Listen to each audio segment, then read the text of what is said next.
Los objetivos de este laboratorio son determinar experimentalmente las características del movimiento rectilíneo uniforme, analizar gráficamente el movimiento y obtener la ecuación de posición y velocidad para un objeto en movimiento.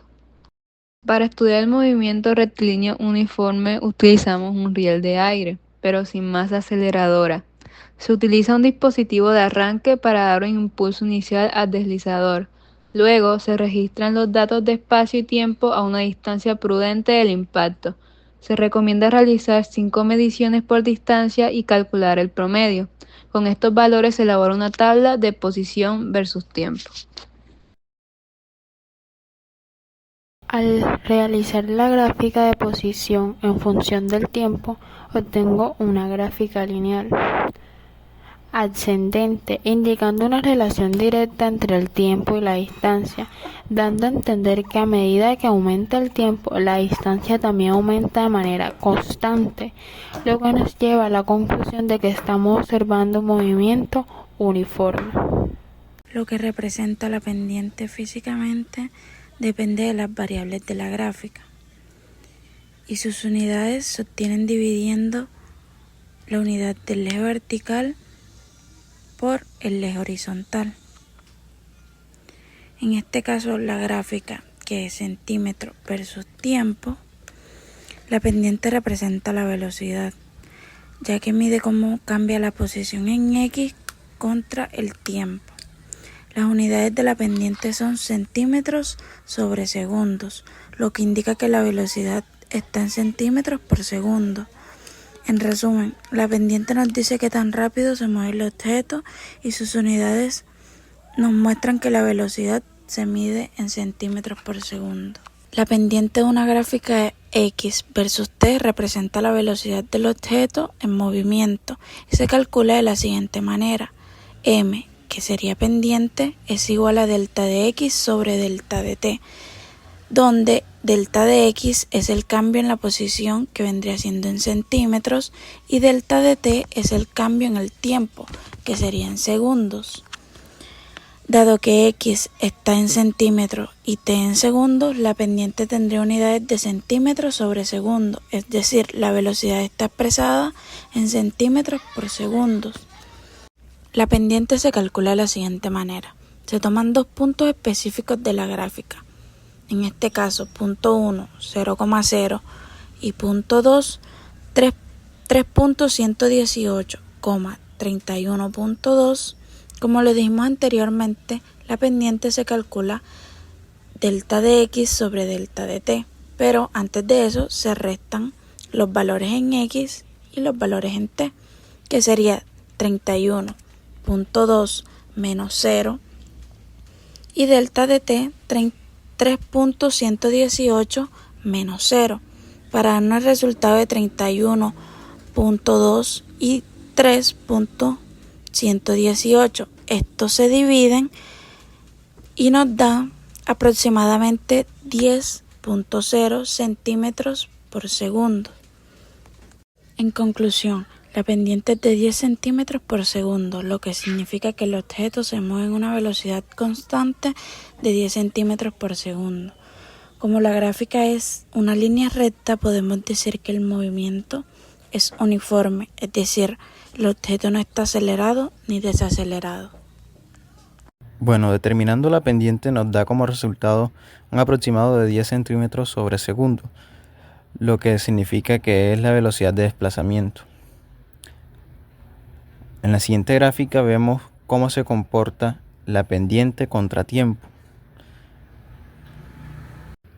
Al observar la gráfica vemos que al pasar el tiempo se mantiene constante la velocidad, es decir, la pendiente. Así que para hallar el área bajo la curva basta con hallar el área del rectángulo que se forma. Área sería igual a base por altura, que es 6,826 segundos por 10 centímetros sobre segundo. Los segundos se cancelan y nos da como resultado 68,26 centímetros, lo cual el significado físico del área bajo la curva representa la distancia recorrida o la cantidad de cambio acumulado durante un periodo de tiempo. En este caso, el tiempo que tardó en desplazarse o el tiempo que duró en movimiento. Por lo cual, Comparar el área bajo la curva con el desplazamiento máximo es lo mismo en este caso, 68,26 centímetros. Bueno, ahora les voy a presentar el punto 6 y el punto 7. El punto 6 dice lo siguiente. Halla la pendiente de la segunda gráfica y qué significado posee. Bueno, la pendiente de la segunda gráfica es velocidad contra tiempo, que es igual que cero, lo que significa que la aceleración es nula y lo que confirma que es un movimiento rectilíneo uniforme. Es decir, que la velocidad no cambia con el tiempo. En conclusión, la pendiente representa la aceleración y como es cero, el objeto mantiene una velocidad constante de aproximadamente 0.483 metros sobre segundo. El punto 7 dice lo siguiente. Ahí es la ecuación que relaciona las variables pues, x y t, que sería posición y tiempo.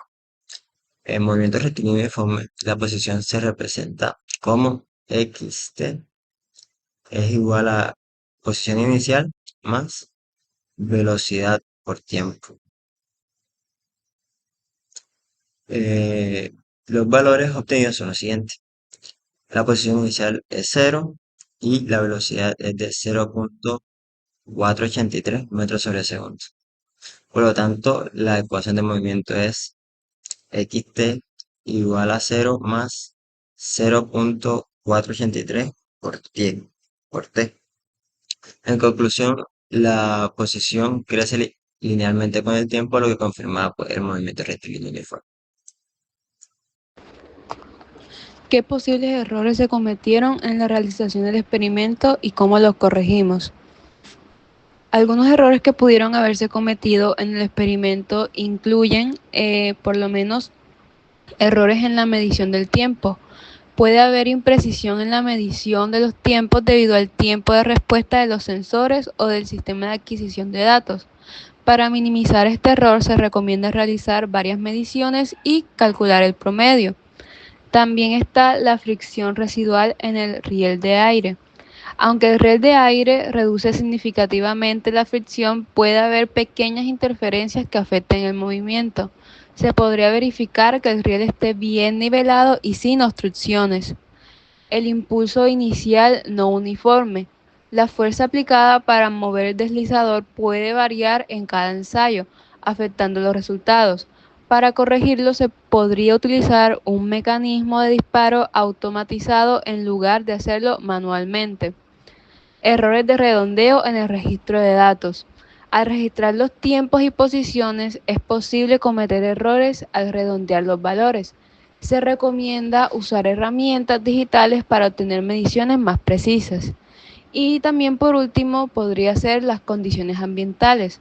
Factores como corrientes de aire o vibraciones pueden afectar el experimento.